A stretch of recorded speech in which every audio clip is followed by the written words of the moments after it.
이번엔 최재성 전 청와대 정무수석 모시고 전국 현안들 짚어보겠습니다. 수석님 어서 오세요. 안녕하세요. 네, 오늘이 윤 대통령 탄핵 심판 8차 변론기일입니다. 탄핵 심판 내용부터 좀 살펴보겠습니다. 탄핵 심판에서 진술 오염 주장도 좀 있고 또 검찰의 공소장하고 좀 다른 진술들도 좀 나오고 있습니다. 헌재가 검찰 조서를 증거로 사용할 수 있다고 얘기하고 있는데 이 부분은 어떻게 보세요? 뭐 그거는 일종의 하나의 이제 결정적으로 뭐 그것이 네. 헌재 이 탄핵 소추 과정에 결정적으로 작용한다기보다 보조적으로 작용을 한다고 보여지거든요. 네. 사실 이번 탄핵 심판은 매우 심플해요. 계엄이 전시와 사변에 준하는 그런 상황이 뒷받침돼서 계엄이 선포가 됐느냐. 네. 요게 핵심이거든요. 그리고 실제로 선포가 됐잖아요. 그리고 병력이 움직였고 그 선포된 이후의 것은 제가 보기엔 부차적인 공방이거든요. 지금 이제 헌재 탄핵 심판에서 나오는 약간의 진술의 좀 엇갈림 이런 부분들. 네. 뭐 진술의 엇갈림도 저는 이제 견해가 좀 다른데 네. 아무튼 그래서 특전사령관이 대통령한테 지시를 받았냐, 뭐 홍장원 국정원장의 체포 명단이 뭐 사실이냐, 네. 대통령한테 직접 받은 거냐, 사실이냐, 뭐 이런 거는 부차적인 거고요. 계엄 선포의 요건이 되느냐. 이 요건이 안 됐는데 대통령이 그것을 선포했으면 그거는 탄핵 사유입니다, 바로. 네. 네?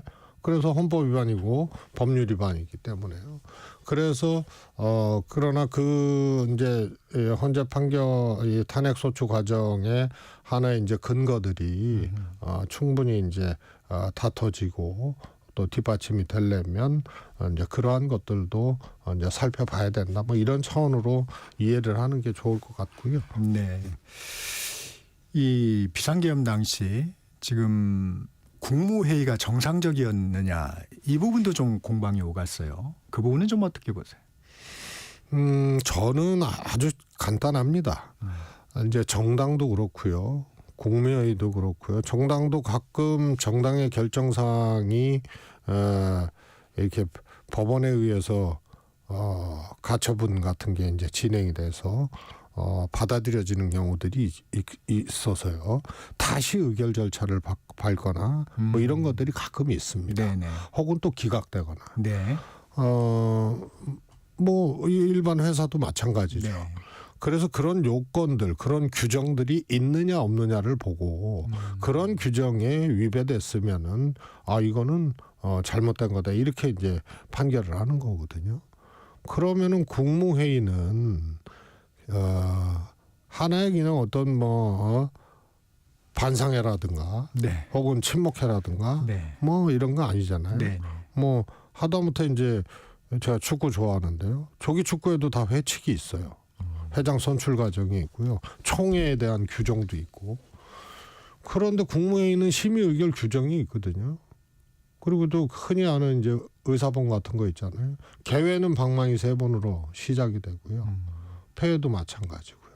그래서 대통령이 하거나 대통령한테 위임을 받은 자가 하잖아요. 개폐회 선언은 없었다는 거 한 가지로도 이거는 국무회의 성립이 안 되는 겁니다. 요건이 안 된다.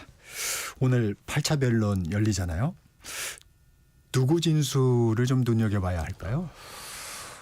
역시 조성원 이제 소방사 네. 경비단장. 네. 여기 이제 조성원 단장이 이제 포인트인 게 우선 헌재에서 직권으로 채택을 했죠. 채택한 증인 아닙니까? 네. 그럼 왜 그럴까? 이제 소위 이 헌재 과정에서 등장하는 사령관 3명이 있잖아요. 네. 특전사령관, 네. 소방사령관, 방첩사령관 이렇게 3명이 있는데 곽종근 특전사령관은 뭐 검찰에서나 본인이 공개적으로 했거나 뭐 진술이 일관돼요. 일관되고 대통령한테 네. 비아폰으로 통화를 네. 하고 그 지시를 받아서 인원들을 끌어내려고 했다. 이런 게 이제 일관되고요. 그런데 이 이진우 나머지 두 사령관은 검찰에서의 진술과 헌재에서의 진술 내지는 답변 이것이 다르거나 혹은 거부하거나 네. 혹은 사정을 이해해달라 답변하지 않거나 못하는 것을 이해해달라고 사정하거나 뭐 이렇게 나타나요. 네. 근데 이 중에서 조성원 그러니까 수방사령관은 처음에 이제 수방사가 그랬거든요. 수방사 지금 제1경비단장 조성원. 네, 조성원 얘기하고 계신 거죠? 경비단장이고요. 네. 수방사령관은 대통령한테 이제 이 지시를 받은 거예요. 그래서 이것을 전달을 하죠. 조성원 경비단장한테. 네. 그래서 처음에는 직접 끌어내라 이렇게 전달을 했어요. 근데 조성원 경비단장이 부대원들에게 끌어내라고 지시를 했고 이행을 했고 그런데 조성원 경비단장이 이걸 번복을 합니다. 특전사가 끌어내리는데 길을 터줘라. 보조적인 역할로 소방사 요원들에게 변경 오더를 하죠. 처음에 조성원 네. 단장이 부대원들에게 끌어내라고 얘기를 해요. 수방사령관의 지시를 받아서 이 경비단장이 부대원들한테 끌어내리라고 했다가 바로 2차 변경 지시를 합니다. 끌어내라는 게 아니고 특전사가 끌어내면 길을 확보를 해줘라. 그래서 보조적인 역할로 이걸 이제 자기 판단이라고 했던 거거든요. 네. 이거를 확인하기 위한 부분입니다. 그래서 저는 뭐 첫 번째나 두 번째나 다 문제가 된다고 보는데요. 특전사가 끌어내라고 하는 거를 그러면 어떻게 알았냐? 본인이 이제 지시 변경했다는 거 아니에요? 현장에서. 그래서 야 이건 큰일 나겠다. 국회의원들 끌어내라고 이렇게 오더를 했는데 그래서 변경을 했다는 거예요. 이 조 단장이. 이 부분에 대한 이제 확인. 그러면 이진우 전 수방사령관의 진술의 신빙성 부분이 또 드러날 수 있겠군요. 이게 간단하지 않습니까? 대통령이 있고요. 사령관이 있고 사전에도 개업 모의를 했고 네. 대통령하고 그리고 직접 병력을 투입했던 아주 중요한 사람들이 특전사하고 이 수방사거든요. 그래서 여기서 본인 부하들한테 수방사의 경우에는 조 단장한테 수방사령관이 지시를 해요. 끌어내라고. 그러면 지금 대통령을 밝혀야 되잖아요. 대통령이 지시를 받았느냐 이건데요. 아니면 다 자기가 임의적으로 국회의원 끌어내라고 했다는 얘기예요. 수방사령관이. 할 수는 없죠. 예. 그래서 그 과정에서 사령관의 지시를 받은 자의 진술. 그 진술이 중요하고요. 특전사는 뭐 그런 것이 딱 맞아 떨어져요. 예? 특전사는. 그런데 이 수방사는 수방사령관이 헌재에 나와가지고 주로 답변을 거부를 했죠. 포인트는 두 가지입니다. 대통령의 지시를 받지 않았다. 네. 요렇게 이 검찰과는 좀 다른 얘기를 했고요. 네, 그랬습니다. 그 다음에 나머지는 그것을 헌재에서 이제 캐묻고 질문을 하니까 나머지는 답변을 안 하는 걸로 그렇게 피해 갔단 말이에요. 네. 그러면 이 수방사령관의 지시를 받은 조 단장의 지시 내용을 확인을 할 필요가 있는 거예요. 그렇군요. 오늘 관심 있게 좀 지켜보겠습니다. 헌재가 지정한 변론기일 오늘까지입니다. 국민의힘에서는 헌재 공정성 여부를 계속 제기하고 있는데 추가 변론기일 수석님 어떻게 예상하세요? 저는 이렇게 헌재 과정을 지켜봤지만요. 너무 속도가 빠르다. 네. 뭐 이런 얘기들을 하잖아요. 하고 있잖아요. 네. 근데 전혀 그렇지 않거든요.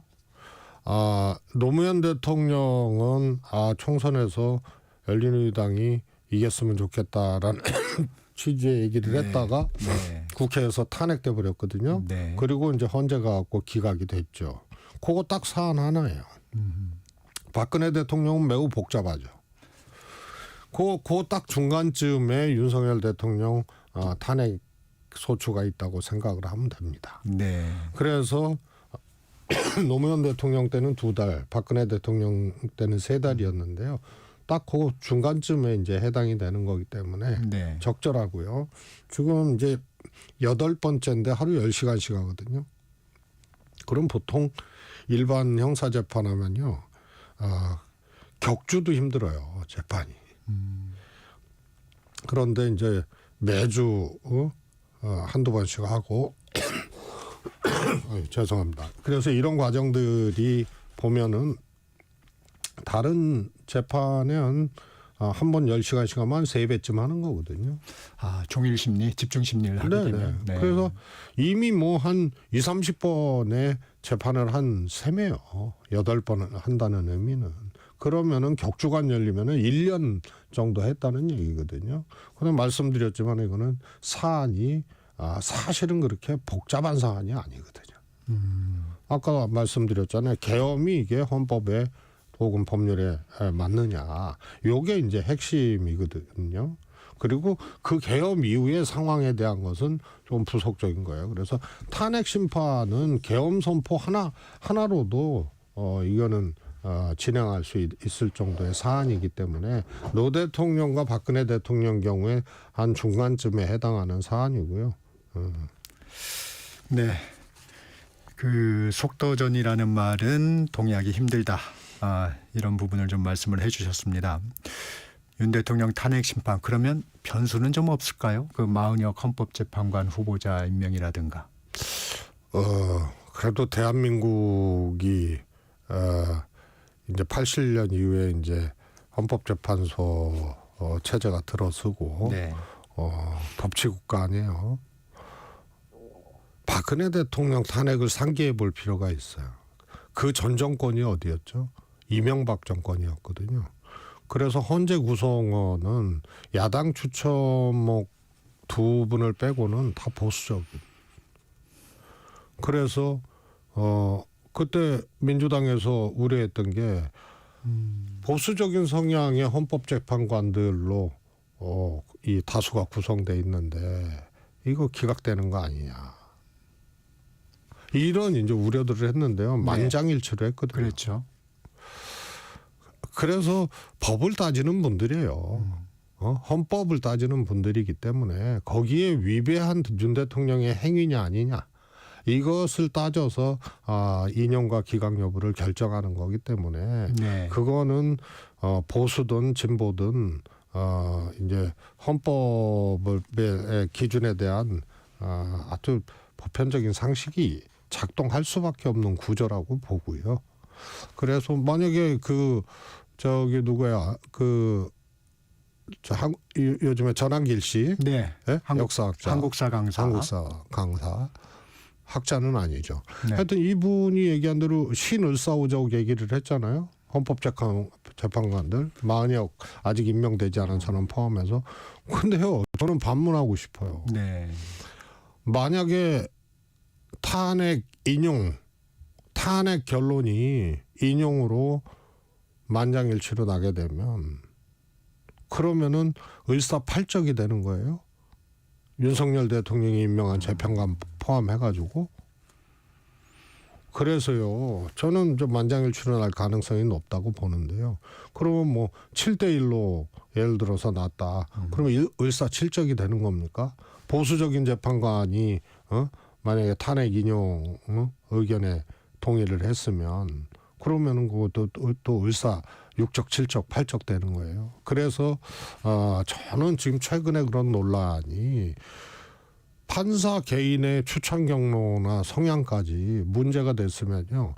박근혜 대통령 당시에도 민주당이나 여기서 그런 문제 제기를 해야 돼요. 그다음에 윤석열 대통령이 임명한 정영식 재판관이라든가 네. 이런 분들은 어떻게 해석을 할 거예요. 그다음에 윤석열 대통령의 계엄에 대해서 옹호했잖아요. 박선영 전 의원 하고 이 처제 아니에요. 박선영 전 의원이. 가족 관계가 좀 있죠. 예, 그럼 뭐 그거 어떻게 심지어는 계엄에 대해서 이 옹호를 하고 아주 극우적인 이제 발언들을 일삼고 했던 그 전 국회의원하고 처제인데 그거를 그러면 문제 제기하고 그 헌법재판관의 생각이나 의견, 존재를 탄핵해야 됩니까? 그래서 이게 굉장히 이상한 공방으로 가고 있고요. 나는 이 원인이 윤석열 대통령이 국회에서 탄핵 의결된 후에 그때 메시지, 그다음에 지금까지의 메시지, 네. 체포될 때, 구속될 때의 메시지, 이런 것들이 전부 장외투쟁용 선동 메시지예요. 그리고 탄핵 이 소추 과정에서도 부정선거론 같은 게 전형적인 거거든요. 지금은 이제 부실 선거 얘기를 하잖아요. 네. 그리고 윤 대통령 스스로도 부정선거가 아니고 선거 관리에 여러 가지 의심점들이 있다는 차원이다라고 본인이 얘기를 했어요. 그러면서 계속 바깥에서 그러니까 헌법재판 이 소추 과정을 정치적인 언어로 끌고 가요. 본인이 법리적으로 방어를 못하고 이거는 바깥에 또 정치적인 이 선동의 언어를 저는 던지는 거라고 보거든요. 근데 그런 부분이 좀 효과가 좀 있어 보입니다. 저기 여론의 흐름을 보면 수석님께서도 지난번에 이제 지적을 해주셨는데 서부지법 폭동 사태가 어떻게 반영되는지 한번 봐야 된다 했는데 지금 여당 지지율이 빠지지 않고 있어요. 좀 어떻게 분석하세요? 계엄 이후에 딱 그 두 가지로 나누면 되거든요. 저를 포함해서 심지어는 국민의힘 쪽에서도 이제 끝났다.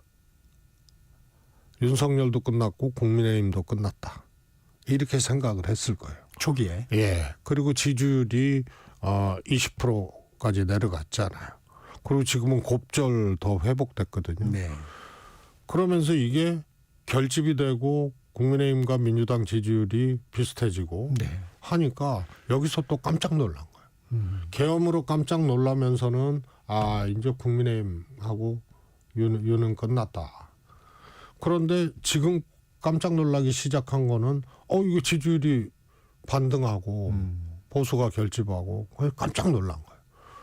그리고 뭐 대구 이런데 엄청난 인파가 모여서 그렇죠. 탄핵 반대 집회를 네. 하고 그래서 그 인파에 또 놀란 거죠. 근데 여기 숨어 있는 게 있어요. 박근혜 대통령 탄핵 학습이 하나 있죠. 네. 탄핵은 대선이다. 조기 대선이다. 그래서 계엄은 계엄이고 대선은 대선이다. 이게 작동해서 보수를 결집을 시킨 거고요. 그다음에 하나는 윤석열은 윤석열이고 이재명은 이재명이다. 이게 탄핵은 조기 대선이라는 얘기는 윤석열은 이제 다시 후보가 되는 사람이 아니잖아요. 네. 그래서 윤석열은 뭐 탄핵이 되든 안 되든 이제 끝난 거고 네. 다음 후보는 민주당은 이재명 아니냐. 네. 그래서 계엄은 계엄이고 대선은 대선이고 대선이 되면 반대쪽에 이재명이네. 그래서 이게 이제 정치적으로 결집하게 된 하나의 이제 경험적 결과가 그렇게 네. 나타난 거라고 저는 보고요. 근데 거기에는 늪이 있죠. 이렇게 많은 인파가 모이고. 근데 이게 장외에서 주도를 하잖아요. 거기에 막 11명의 대구 국회의원들이 가고 경북 도지사도 가고 뭐 신났죠. 그러나 이걸 바라보는 일반 국민, 그다음에 중도층 이런 분들은 거기서 이제 계엄 옹호당이 된 거고요. 윤석열 대통령하고 거리두기를 해야 되는데 이제 아마 탄핵이 되면 거리두기를 할 겁니다. 네. 그런데 그 탄핵이 되고 거리두기 해도 지금의 국민의힘의 장면들 있잖아요. 네. 이런 것들은 윤석열 대통령하고 거리두기가 아니고 윤석열 그늘 아래 손잡고 면회 가고 탄핵 반대 집회 가고 뭐 이런 것들이 잔상들이 아주 선명하게 남아 있기 때문에 한계로 작동할 거예요. 그래서 가면. 여기 빨간불이 켜진 거예요. 조기 대선에서 만약에 본인들이 이제 재집권을 하려고 하는 네. 그런 상황이면 빨간불이 켜진 거고요. 민주당도 사실은 빨간불이 켜진 거죠. 그래서 양당 다 제가 51대 49 게임이라고 얘기를 하는데 네. 지금 상황이 딱 그렇게 돼 있어요. 저쪽도 빨간불. 중도층이나 이 합리적인 분들의 확장 합리적인 분들로의 확장 내지는 지지를 받을 수 있는 그런 것을 지금 차단하고 있는 행보들을 지금 국민의힘이 하고 있는 거예요. 그다음에 민주당도 이 분명히 이게 아무리 박근혜 대통령 탄핵에 대한 학습 효과로 보수가 결집을 한다 하더라도 이 정도야 깜짝 놀랐죠. 그러니까 민주당도 처음에는 이게 여론조사 자체가 뭔가 문제가 있다 해서 여론조사 조사위원회도 그렇죠. 만들고 또 선관위에 이걸 또 고발 의뢰도 하고 그랬단 말이에요. 그런데 이 조사 결과들이 계속 그렇게 나와요. 그렇죠. 당황한 거거든요. 그래서 민주당도 왜 이렇게 됐는지에 대한 이 굉장히 분석이 필요하고요. 대책이 필요하고요. 그런 의미에서는 빨간불이 민주당도 켜진 거죠. 근데 이 보면 무당층이라고 그럴까요? 중도층이라고 그럴까요? 이게 이제 보수와 진보 세력들이 결집을 하면서 그 포션이 많이 줄어드는 것 같아요. 그 부분은 좀 어떻게 보십니까? 아니 그거는 이제 당연한 건데요. 네. 근데 그만큼 지금 이제 격화가 돼 있는 거고 정말 비상식적으로 결집이 엄청나게 일어나고 있는 거죠, 양쪽에. 네. 그런데 저는 뭐 조사 방식마다 좀 다르다고 보는데요. 네. 통상 이렇게 되면요, 제가 보기에는 조사에 따라서 좀 달라질 수 있다고 봐요. 예를 들어서 선거용 조사다, 그러니까 지지도 조사다. 네.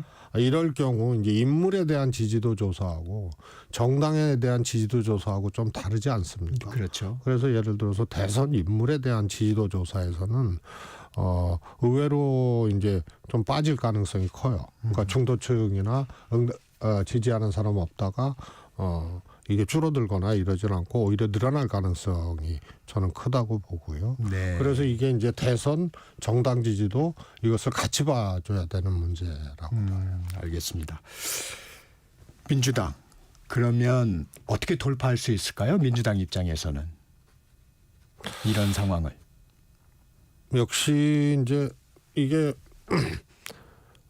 과거의 오류가 지금의 이제 한계로 작동할 수도 있잖아요. 국민의힘은 지금 그것을 만들고 있는 과정이에요. 지금의 오류가 윤 대통령 탄핵되고 만약에 그 다음에 조기 대선이 이루어지면 이게 이제 한계로 작동될 겁니다. 물론 과거에 윤 대통령과 국민의힘의 오류가 개헌을 갖고 왔고 또 탄핵 상황까지 온 것도 있지만 지금 이 시점에서 보면은 오류를 만들고 있는 거예요. 그래서 아마 대선 때 한계로 작동한다. 그런 의미에서 저는 빨간불이라고 표현을 했고요. 민주당은 지난번 대선 이후에 사실 이재명 대표의 민주당이 된 거 아니에요. 네. 그래서 후보가 이재명 대표밖에 안 보여요. 그리고 엄청난 사법적 공격, 사법 리스크, 윤 대통령과 검찰의 공격을 받으면서 저는 탄압받았다고 봐요. 이재명 대표가. 그러면서 이재명 대표를 지지하는 이제 진보 쪽의 지지자들이 커졌고 단단해졌거든요. 근데 여기서 이제 또 한계가 작동을 하는 거예요. 네. 그러면 이 엄청난 적대감, 비호감 이번 탄핵 과정에서 계엄 탄핵 과정에서 보여지지만 깜짝 놀란 조사 결과가 나오는 것 중에 이재명 대표라는 이제 관역이 하나뿐이 없는 거예요. 윤석열 대통령은 이제 떨어진 해가 된 거고. 그러면 지금 저쪽은 아직 주자가 결정된 것도 아니고 민주당도 그렇지 않지만 우뚝 서순 관역이 딱 하나 있는데 이게 너무 반감이 큰 거예요. 거기다가 190석이에요. 그러면 관역을 좀 분산해야 됩니까? 아니 저는 그것이 민주당을 위해서도 좋고 민주당이 재집권하는데 아주 필수적인 거라고 봐요. 이런 질문이 있잖아요. 대선으로 가자면 이재명 대표로 정권 교체가 압도적으로 되거나 안심하고 정권 교체를 안정적으로 정권 교체를 이룰 수 있느냐? 좀 의문인 것 같아요. 지금 보면. 여기에 이제 물음표가 던져지잖아요. 네. 왜냐하면 그거는 시비야 어떻든 간에 아무튼 악마화되고 흑화되고 이재명 대표에 대한 반대쪽 여론이 세고 강하고 크다는 것들이 확인이 되는 거 아니에요? 그러면은 안정적으로 정권 교체를 할 수 있느냐, 이재명이라는 카드로. 여기에 대해서는 아마 누구도 그렇지, 압도적으로 해서 충분히 정권 교체 안정적으로 하지, 이렇게 대답하기가 어려운 상황이거든요. 이재명 지지자들도 그럴 거예요.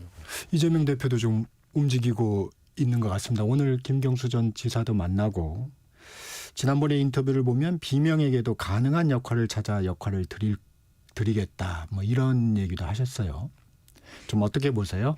저는 이제 역할을 준다는 게 무슨 의미인지 모르겠는데 그 첫 번째가요. 문재인 대통령이 대통령 됐을 때 41% 득표거든요.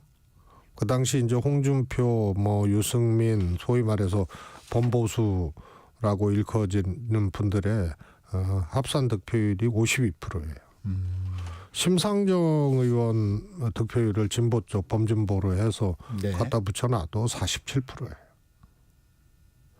뭐 김대중 대통령 집권했을 때는 뭐 오죽했으면 DJP 연합 해가지고 가까스로 정권 교체했겠습니까? 노무현 대통령도 간발의 차이로 이긴 거 아니에요. 마지막 날 깨졌지만 정몽준과 후보 단일화 네, 하면서 네. 겨우. 그래서 이것이 현실이에요. 그래서 어차피 정상적으로 붙으면은 압도적으로 못 이겨요. 팽팽해요. 그래서 우선은 김대중 찍었던 사람, 노무현 찍었던 사람, 우리가 유세 때 민주당에서 많이 하거든요. 문재인 찍었던 사람 다 모여라. 이게 기본이에요. 그래서 통합해야 되는 거예요.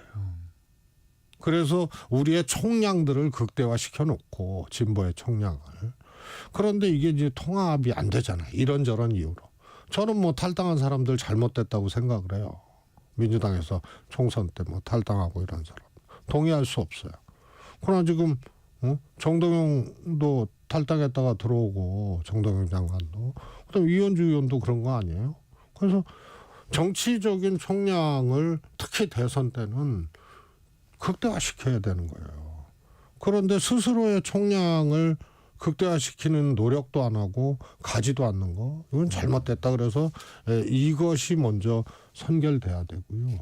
그 다음에 아마도 이재명 대표의 민주당, 이것이 민주당의 이재명으로 바뀌는 노력들이 있어야 될 겁니다. 왜냐하면 정책도 이재명 대표가 야 왼쪽으로 가자 그러면 당이 왼쪽으로 가고, 오른쪽으로 가자 그러면 오른쪽으로 가고, 거기에서 그거 아니다라고 지난번 검투세에서 비판적 의견을 가졌던 진성준 의원을 포함해서 이런 분들, 이번에 52시간에 이거 아니다라고 했던 의원들, 이게 탑다운식으로 되는 거예요. 그러면 이재명 대표의 정책이 민주당의 정책이냐, 이거에 대해서 묻지 않을 수 없어요. 알겠습니다. 이재명이 민주당이 아니고 민주당의 이재명이 돼야 한다. 그런 말씀이 좀 와닿는 부분이 있네요. 네, 오늘은 여기까지 하겠습니다. 지금까지 최재성 전 정무수석과 말씀 나눴습니다. 고맙습니다. 감사합니다. 정책시사 2부 여기